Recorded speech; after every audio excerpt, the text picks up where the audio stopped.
Hubungan spesial terjalin antara Marcus Thuram dan Torino, setidaknya di atas lapangan. Penyerang asal Prancis itu menjadikan Torino sebagai korban favoritnya di Serie A. Thuram telah mencetak 4 gol ke gawang Torino, termasuk satu-satunya hat-trick yang pernah ia bukukan di 5 liga top Eropa, yang terjadi di Stadion Meazza pada 5 Oktober lalu. Musim ini, Thuram tampil impresif bersama Inter. Ia menjadi salah satu dari hanya 4 pemain Serie A yang mampu mencetak setidaknya 6 gol baik di laga kandang maupun tandang, sejajar dengan Retegui, Lokman, dan Dovbyk.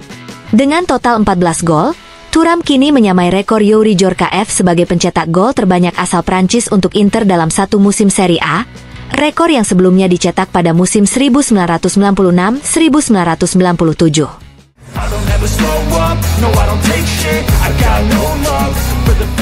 Jelang final Liga Champions yang akan digelar pada 31 Mei di Munich, Paris Saint-Germain dan Inter dikabarkan telah menentukan pilihan seragam yang akan mereka kenakan di laga akbar tersebut.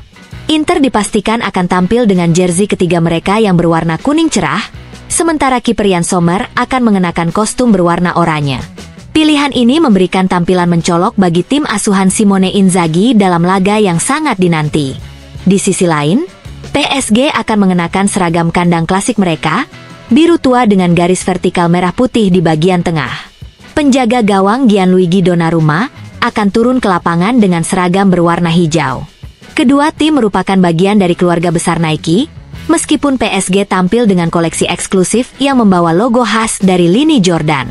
Laga ini bukan hanya menjadi ajang pertarungan dua raksasa Eropa, tapi juga pamer gaya di lapangan hijau.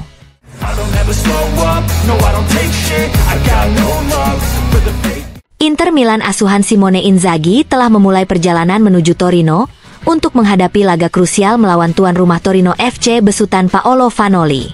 Pertandingan tersebut menjadi kesempatan terakhir Inter untuk menjaga harapan meraih gelar Scudetto musim ini. Namun, Nerazzurri harus tampil tanpa 4 pemain penting. Henrikh Mkhitaryan, Lautaro Martinez, Davide Fratesi, dan Benjamin Pavard dipastikan absen dalam laga tersebut. Keempatnya tidak ikut dalam rombongan tim yang berangkat dari Appiano Gentile menuju kota Torino usai sesi latihan terakhir. Untuk menutup kekosongan secara kuantitas, Inzaghi memanggil 4 pemain muda dari tim Primavera U20 yang dilatih Andrea Zanchetta. Di antaranya, Gabriele Receconi, yang juga sudah duduk di bangku cadangan saat laga semifinal Liga Champions melawan Barcelona. Ia akan ditemani oleh 2 gelandang muda, Thomas Brandbruch dan Luka Topalovic, serta striker muda Matteo Spinacci. Kehadiran para pemain muda ini diharapkan bisa memberikan energi tambahan dalam laga penting yang mungkin jadi penentu nasib Inter di Serie A musim ini.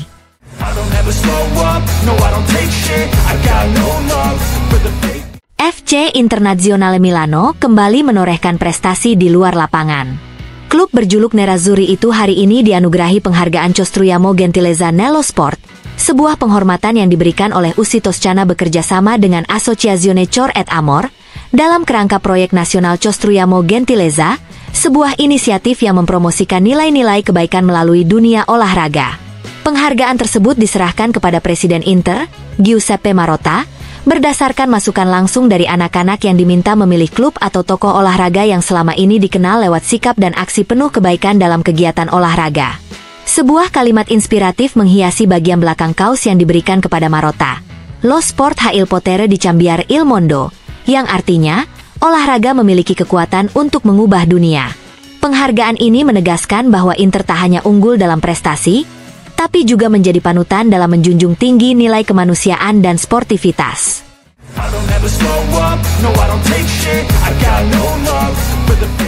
Jurnalis dan komentator senior Sky Sport, Fabio Caressa, memberikan analisis tajam mengenai akhir musim Serie A dalam wawancaranya di DJ Football Club di Radio DJ.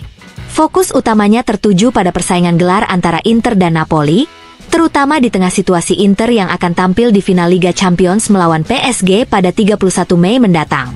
Akan sangat sulit bagi Inter untuk meraih poin di 3 laga terakhir Serie A. Para pemain mereka pikirannya sudah tertuju ke Munich, ujar Caressa, merujuk pada final Liga Champions yang dinilai menjadi prioritas utama skuad asuhan Simone Inzaghi. Caressa juga menyinggung faktor psikologis yang memengaruhi performa Inter di kompetisi domestik. Mereka adalah pemain-pemain yang 2 tahun lalu kalah di final. Sangat wajar jika sekarang fokus utama mereka adalah menjaga diri agar siap tampil di laga besar. Tak lupa, Caressa menyampaikan pandangannya terkait peluang Napoli dalam perebutan gelar. Kalau saya jadi pendukung Napoli, saya pasti dukung Inter lolos ke final Liga Champions. Sekarang Inter sudah fokus ke target lain. Dan itu bisa jadi keuntungan bagi Napoli dalam persaingan Scudetto.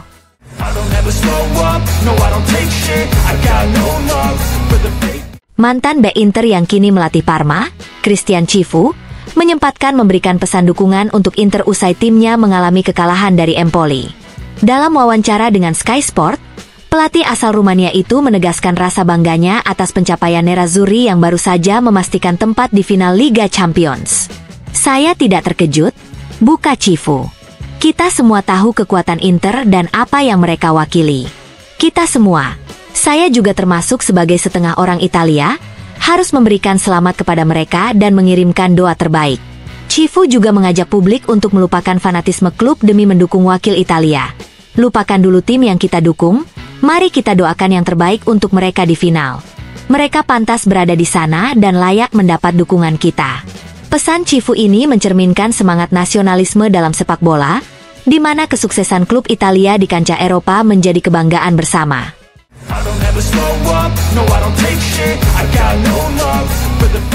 Dalam konferensi pers jelang laga La Liga melawan Real Sociedad, pelatih Atletico Madrid, Diego Simeone, turut menyoroti keberhasilan Paris Saint-Germain dan Inter melaju ke final Liga Champions yang akan digelar di Munich.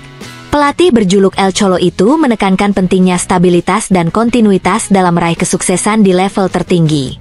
Kita semua ingin mencapai target tertinggi, entah itu La Liga, Copa del Rey, Liga Eropa, Conference League, Liga Champions, atau Piala Super. Tapi kenyataannya, hanya ada satu pemenang, ujar Simeone.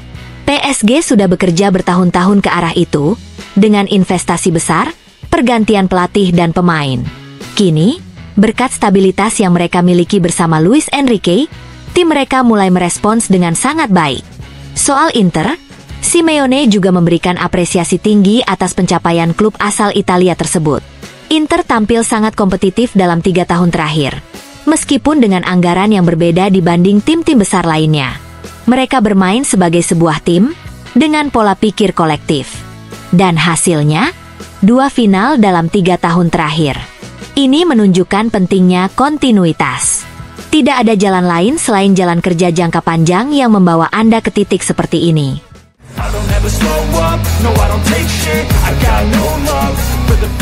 Menjelang laga El Clasico, pelatih Real Madrid Carlo Ancelotti turut menanggapi tersingkirnya Barcelona dari Liga Champions usai dikalahkan Inter. Dalam konferensi pers jelang pertandingan, Ancelotti memberikan pandangan yang sportif dan penuh respek terhadap rival abadi klubnya tersebut. Tidak ada rasa lega. Saya melihat pertandingan itu berlangsung sangat ketat. Barcelona nyaris mencapai final, ujar Ancelotti. Tak ada yang bisa berkata apa-apa jika mereka yang lolos. Saya ucapkan selamat kepada PSG dan Inter yang akan memainkan final Liga Champions yang indah dan seimbang, tanpa tim favorit. Ucapan Ancelotti menegaskan bahwa laga puncak antara Inter dan PSG pada 31 Mei mendatang diprediksi akan menjadi salah satu final paling menarik dalam beberapa tahun terakhir, dengan kedua tim dianggap setara dalam kualitas dan peluang juara.